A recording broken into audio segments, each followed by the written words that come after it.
Si je commence alors. Alors bonsoir, nous sommes toujours au Quai Voltaire suite à cette soirée d'université d'été du Forum Vitae, co-organisée par le Forum Vitae, Uniagro, Agro-Entrepreneurs, etc., etc. Cette soirée avait pour but de justement préparer les étudiants AgroParisTech à l'entrepreneuriat. Et nous avons élu notre start-up préférée, In Extremis, avec comme représentante Marie Epp. Oui, alors je suis ravie d'avoir reçu ce prix et du coup de pouvoir participer au Forum Vitae au mois de novembre.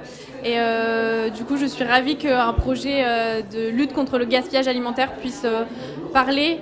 Aujourd'hui, je suis au stade de projet et être soutenue et voir l'engouement qu'un projet comme celui-ci peut avoir me motive d'autant plus à me démener au quotidien pour réussir à limiter le gaspillage alimentaire qui peut intervenir du coup aux étapes de production et de transformation. L'objectif étant d'être précurseur dans le gaspillage alimentaire, d'identifier les secteurs où il y a beaucoup de gaspillage et derrière d'imaginer une revalorisation en alimentation humaine. Donc suite à ce gain de prix du Forum Vitae de ce soir, Marie a gagné une place au village start-up du Forum Vitae qui se tiendra le 12 novembre 2019 à l'espace Grande Arche. Nous vous y attendons avec grande impatience. Merci beaucoup, très bonne soirée. Bonne soirée.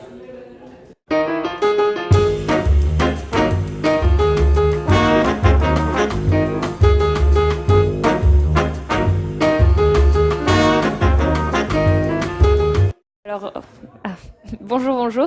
Alors, moi, c'est Manon et Clémence à côté de moi.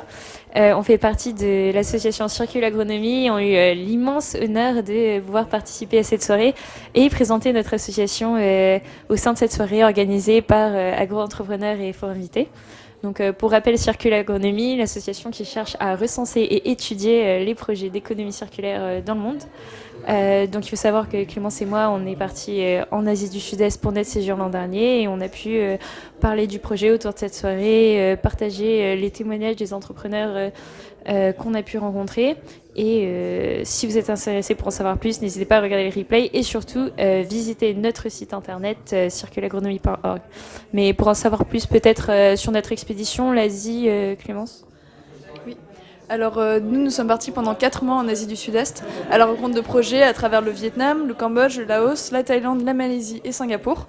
Donc ça fait beaucoup de pays en peu de temps, mais on a pu rencontrer entre 30 et 40 projets, donc des personnes inspirantes et qui étaient vraiment très touchées par le problème du réchauffement climatique. En fait, là-bas, c'est des pays en développement, mais finalement, tout le monde était très très conscient que ça arrive. Donc contrairement à par exemple les pays européens avec beaucoup de climato-scepticisme, là-bas finalement tout le monde est très conscient et toutes les personnes que nous avons rencontrées étaient vraiment motivées pour faire changer les choses parce que c'est des pays en développement, donc avant qu'ils arrivent dans une voie avant qu'il ne soit trop tard pour eux, ils essayaient vraiment de faire changer les choses et ça c'était vraiment très bien.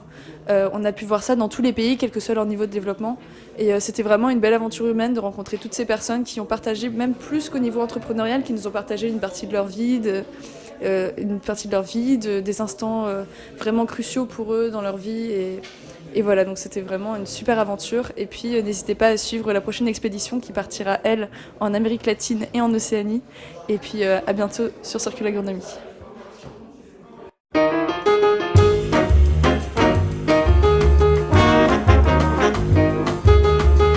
Voilà, donc je vous présente l'expédition suivante qui est constituée donc, de 6 personnes donc, qui partiront en Amérique latine et en Océanie.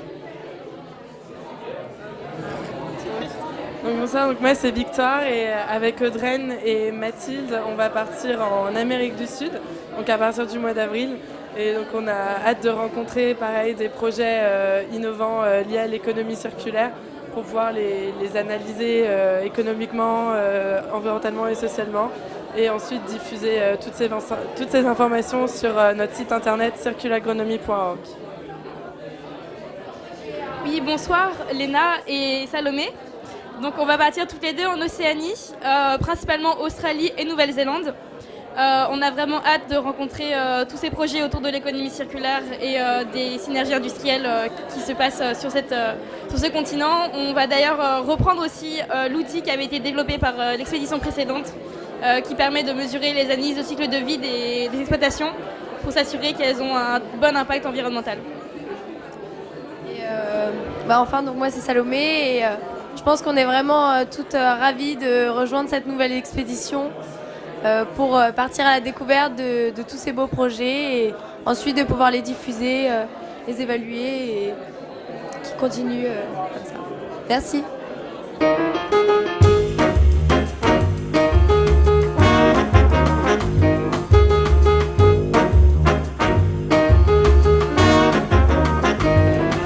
Bénédicte de Capagro. Je vais passer donc à la table finance avec Ariane pour expliquer le métier de capital d'investissement pour accompagner les startups. Et donc ravi de pouvoir donner des conseils aux entrepreneurs. Et donc mon pitch sera justement sur comment accompagner des entreprises sur le développement. Donc une fois qu'il y a un produit, déjà des clients, et l'accompagnement qui peut être fait par un fonds d'investissement pour passer au stade d'après. Ariane, donc moi je suis de la Banque publique d'investissement. Donc tout à l'heure, on sera toutes les deux sur la table ronde financement et on va présenter comment on accompagne les startups dans leur croissance. Donc je suis ravie d'être là et de pouvoir échanger avec les étudiants et voir toutes ces belles idées qui se créent.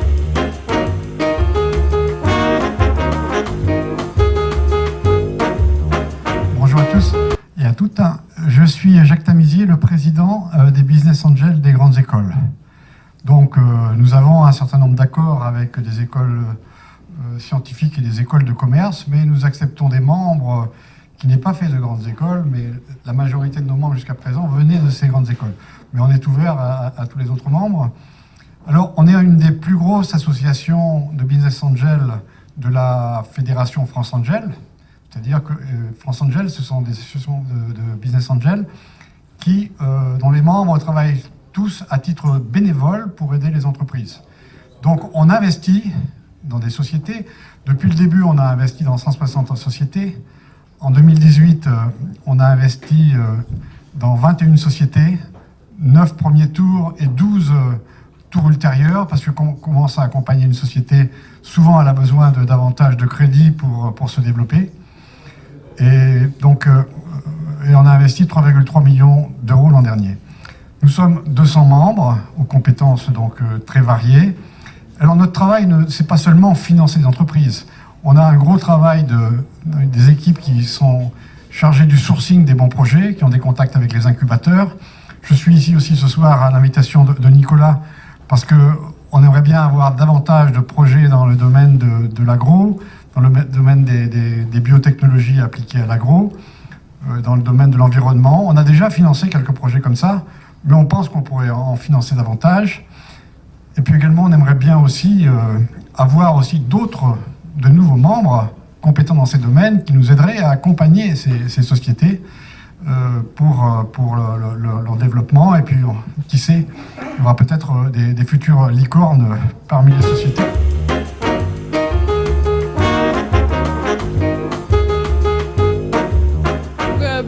Clarisse Tual, donc je suis de la start-up Néolith. Donc chez Néolith, qu'est-ce qu'on fait? On fait ce petit granulat là, donc il ressemble à tous les cailloux qu'on peut trouver partout en France, sauf qu'à lui seul, il va réduire de 5% les émissions de gaz à effet de serre totales en France. Pourquoi? Parce qu'il est fait à partir de votre poubelle, donc tout ce qui va être les déchets non recyclables.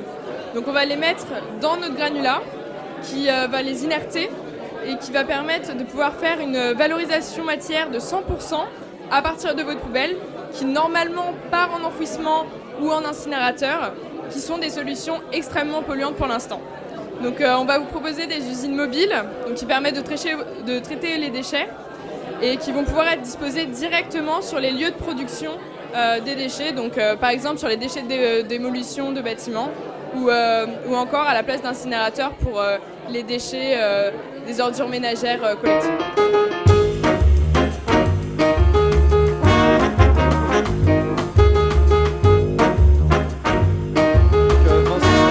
Ça fait maintenant 1 an qu'on a fondé l'association Redwine. Alors Redwine, qu'est-ce que c'est? Donc c'est un projet qui pour la première année a pris place en Amérique latine, dont le but est d'étudier les impacts du changement climatique sur les vignobles. Pour cela, on a ciblé 4 pays. Donc on est allé en Argentine, au Chili, en Bolivie et en Uruguay pour rencontrer les acteurs locaux, c'est-à-dire les œnologues, viticulteurs, professeurs, chercheurs, et essayer de comparer un peu les points de vue et les différentes solutions qu'on pouvait rencontrer sur place.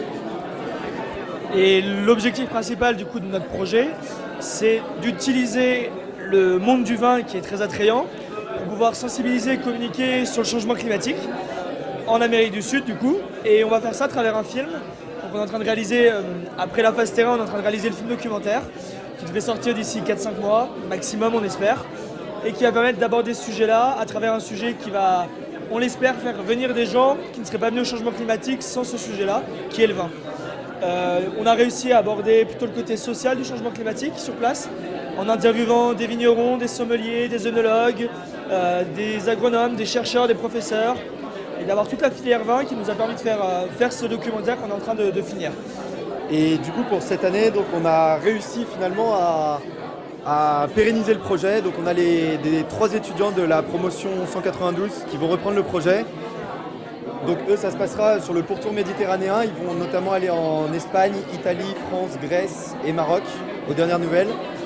Et leur but, c'est d'essayer de développer encore un peu plus le projet, et notamment le volet scientifique, en essayant vraiment d'axer ça côté recherche, avec des partenariats avec des chercheurs spécialisés dans la climatologie et dans la viticulture.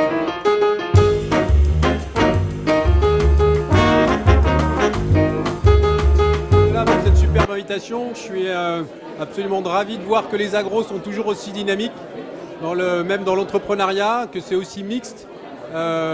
Superbe organisation, parfait, avec des intervenants de grande qualité, extrêmement variés. Merci encore.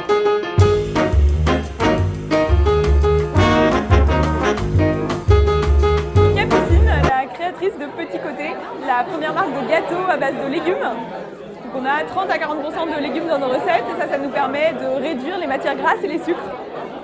C'est délicieux. Voilà. C'est vrai que c'est délicieux.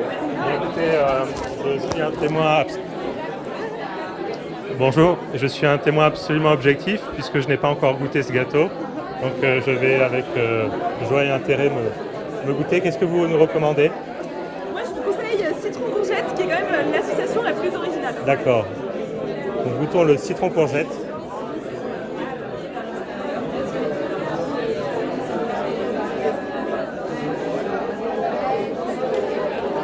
Vous voulez mon avis ? Alors c'est très frais. La texture est parfaite. Et c'est fort bon. Je le recommande. Moi je suis un peu une infiltrée là donc voilà, mais quand je dis HEC ils partent pas en courant donc pour l'instant ça se passe bien.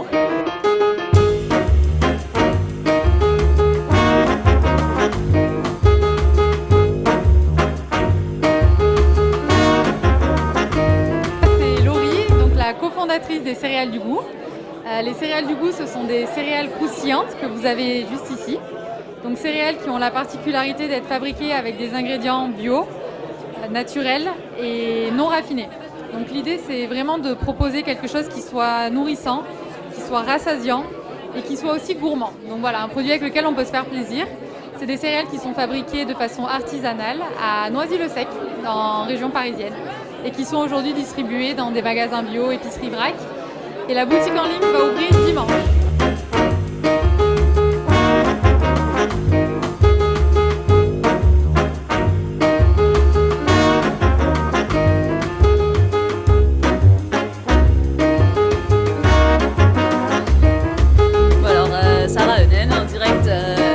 De la soirée agro-entrepreneur. J'en profite pour vous passer juste un petit mot sur les derniers projets qu'on a accueillis là au Food in Lab. Donc on a un projet qui travaille sur des couverts comestibles qui s'appelle Couvi.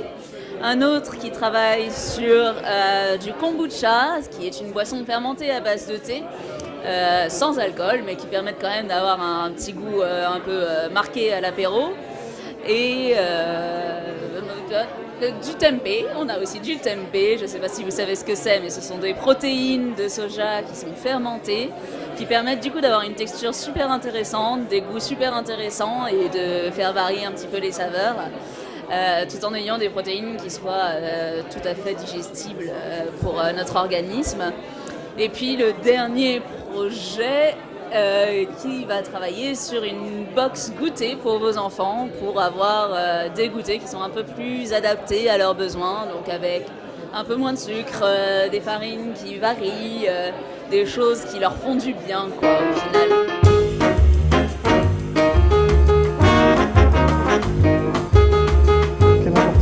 Agro Promotion 2009. À ma sortie d'école, j'ai créé Métagroup, donc société dans l'étude, le développement et la construction de solutions de méthanisation agricole, notamment petite méthanisation agricole, petite et moyenne. Aujourd'hui, nous avons l'ambition, et non pas la prétention, de devenir le premier acteur de la méthanisation agricole en France.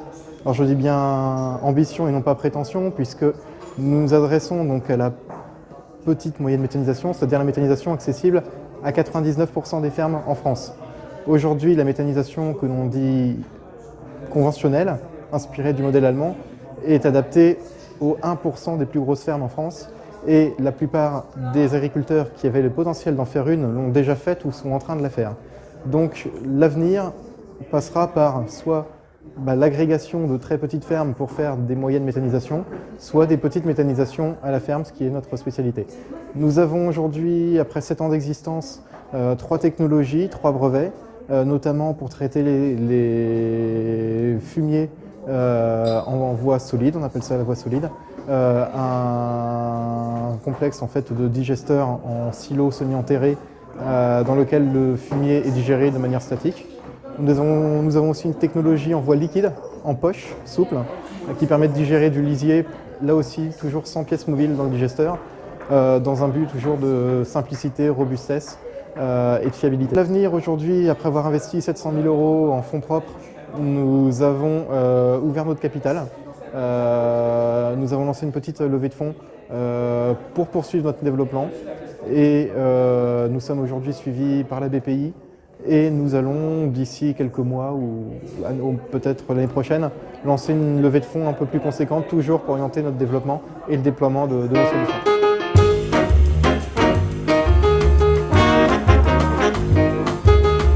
Réaliser Dry Farming Foods, des solutions alimentaires de produits en état sec déshydraté, riches en protéines et en fibres végétales, déclinés dans de différentes recettes ethniques et faciles à faire en tant que burger, boulettes et autres fonctionnalités de bœuf, substituts de bœuf. Pourquoi en déshydraté? Parce que c'est anti-gaspillage, parce que c'est volume de transport réduit, c'est non transformé, c'est économie d'énergie, sans conservateur ajouté. Pourquoi riche en protéines et en fibres? Pour substituer à la viande en digestion lente et rapide et sensation de satiété. Pourquoi en burger? Parce que c'est convivial, c'est facile et c'est un message simple à communiquer.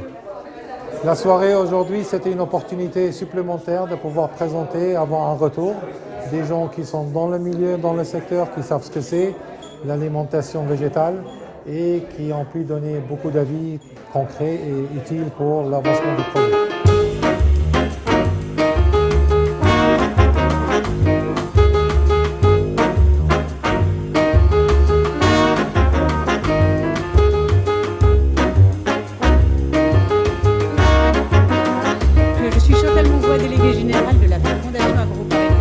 Ravie d'avoir soutenu cette soirée qui était dédiée à l'entrepreneuriat des jeunes, qui est vraiment un des grands thèmes que l'on soutient au niveau de la Fondation, qui est logé au cœur de l'expertise de notre formidable famille AgroParisTech pour encourager chacun à avoir la tête experte, les pieds sur terre et le cœur chaud, et que chacun puisse faire sa part. C'est pas tout d'être impliqué sur les objectifs de développement durable, encore faut-il le faire avec, en effet, passion. Et on en a vu ce soir de la passion avec tous les projets qui étaient ici présents, et puis aussi les acteurs qui sont là pour accompagner, faire émerger tous ces projets. Alors nous, on se situe au tout début de la chaîne quand un étudiant a une idée, un concept qu'il souhaite tester. On est là alors que, pour l'accompagner alors qu'il est encore dans la case départ, connu de personne. On lui donne de la visibilité, on lui donne un soutien financier, un mécénat de compétences, l'expertise scientifique, bien évidemment, de nos anciens chercheurs AgroParisTech. Et on l'aide aussi à lever des fonds via la fondation qui permet de défiscaliser.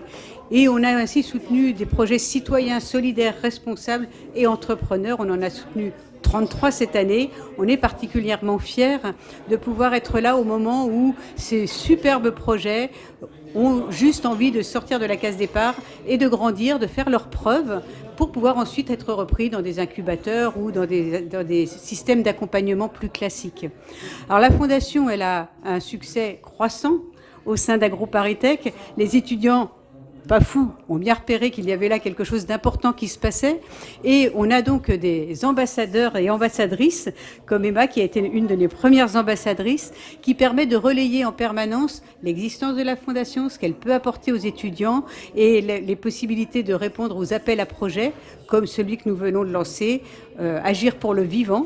Alors ce succès, on le voit, et aujourd'hui le résultat de la création de cette fondation en 2012, avec 3 fondateurs qui se sont réunis autour de ce beau projet sur son berceau, qui était la Maison des ingénieurs agronomes, l'établissement AgroParisTech et AgroParisTech Alumni. Ces 3 fondateurs ont cru, avec beaucoup de prévoyance, que cette démarche serait parfaitement vertueuse au cœur de la famille AgroParisTech.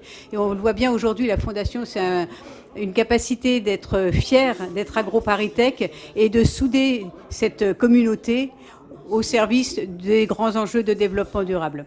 Alors bien évidemment, les alumni pour nous sont une formidable source de compétences, de soutien et d'encouragement pour aider tous ces jeunes qui arrivent avec leurs projets et faire en sorte qu'ils arrivent au stade de projet qui pourra prendre vie. Créer sa start-up, c'est leur rêve.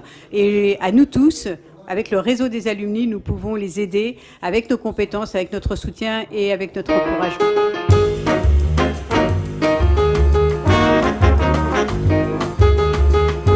Bienvenue au plus grand marché de produits frais au monde, le marché de Rungis. Tous les jours, des milliers de tonnes de marchandises alimentaires transitent ici en provenance des producteurs, éleveurs et pêcheurs avant d'être livrés dans des commerces et restaurants partout dans le monde. Ces produits sont aujourd'hui conditionnés dans des emballages jetables tels que des cartons, des cagettes en bois et des caisses en polystyrène pour le poisson. Une fois arrivés dans les commerces et restaurants, ces emballages se transforment immédiatement en déchets qui sont incinérés. Avec Roch et Anaïs, nous avons créé Pandobac afin d'en finir avec ces emballages jetables qui encombrent les commerces et les restaurants et qui génèrent du CO2 par leur fabrication, leur transport et leur fin de vie. Pandobac, c'est un service qui s'adresse aux professionnels de l'alimentaire pour faciliter le passage du jetable au réutilisable. Le service, proposé sous la forme d'un abonnement, revient moins cher que le jetable. Il comprend la mise à disposition de bacs adaptés aux clients, leur lavage écologique, leur suivi grâce à une application web et mobile, et enfin un accompagnement personnalisé lors de la mise en place du nouveau service. Nous allons encore plus loin dans la démarche écologique. Nous utilisons les transports existants pour récupérer nos bacs et nous optimisons les espaces vides dans les camions pour instaurer notre système circulaire. Les bacs sont lavés au plus près de nos clients, au sein même du marché, afin de ne pas rajouter de transport supplémentaire. Après le marché de Rungis, nous comptons nous attaquer aux 18 autres marchés de gros en France et nous développer à l'international à partir de 2022. Au sein de Pandobac, nous sommes convaincus de l'intérêt du zéro déchet dans nos modes de vie et de consommation et nous croyons en un monde sans déchets où l'économie circulaire est la norme.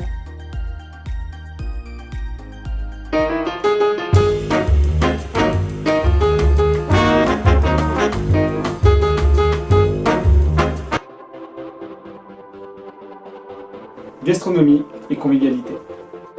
Plaisir et authenticité.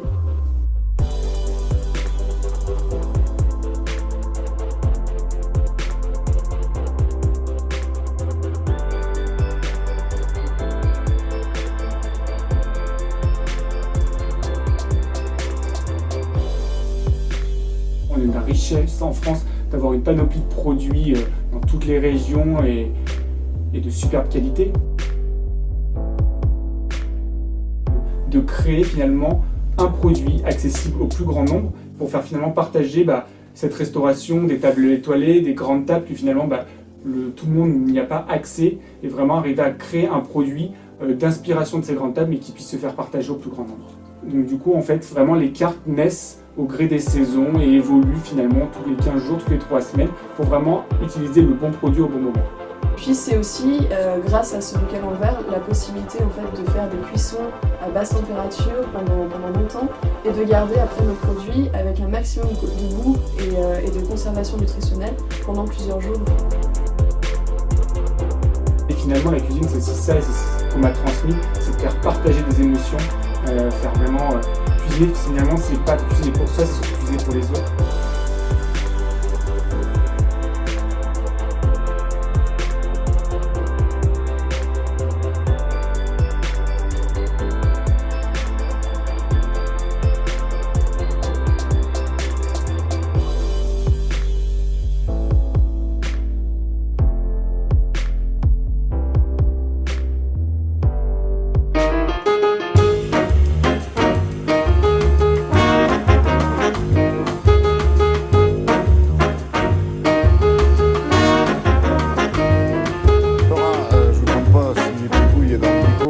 Parlez-moi quand même cuisine avant qu'on se sépare. Si vous n'avez pas Karine oui. au quotidien avec vous, vous êtes dans votre cuisine et que vous cherchez une recette... Oui, pensez à ces nombreuses familles qui n'ont pas Karine à la maison. Il y en a beaucoup, hélas.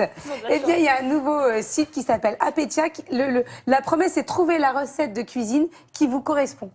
Donc, je ne sais pas si vous êtes détox, vegan aujourd'hui, tout le monde a des habitudes alimentaires un peu particulières. Et puis, en plus, vous changez d'humeur en général. En été, en hiver, on n'a pas les mêmes envies. Donc là, c'est encore une question d'intelligence artificielle.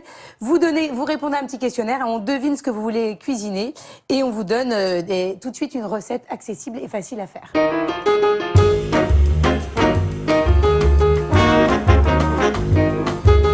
Alors, je vais vous présenter AgroLeague, qui est un programme d'accompagnement pour des agriculteurs en transition vers une agriculture plus pérenne. On est parti du point de base de, en fait, plein d'agriculteurs veulent changer leur système, mais ils n'y arrivent pas forcément, soit par peur du regard du voisin. On a donc décidé de fédérer une communauté d'agriculteurs autour de pratiques agronomiques vertueuses, du semi-direct sous couvert, du pâturage tournant dynamique, et de les mettre en relation au sein d'une communauté pour partager, échanger des idées, tout ça géré à la fois par nos soins et par une communauté de mentors, qui sont des gens qui ont fait une transition il y a déjà 20 à 25 ans.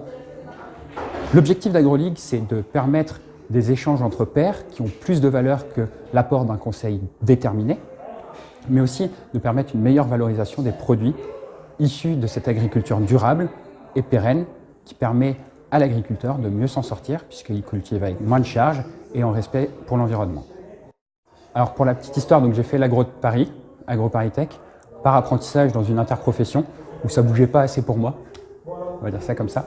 Ensuite, j'ai intégré le programme entrepreneur à HEC et j'ai rejoint AgroLeague il y a 2 mois et demi pour gérer toute la partie technique, donc agronomique, et aussi la partie produit, puisque l'objectif étant d'avoir cette communauté très pertinente et très utile et fiable. Donc on met un grand point sur l'agronomie et la pertinence des infos qu'on amène à notre communauté. À terme, donc, moi, mon rôle sera plutôt orienté plus sur le produit, moins sur l'agronomie, pour toujours amener à l'agriculteur cette information qu'il mérite et dont il a besoin au bon moment.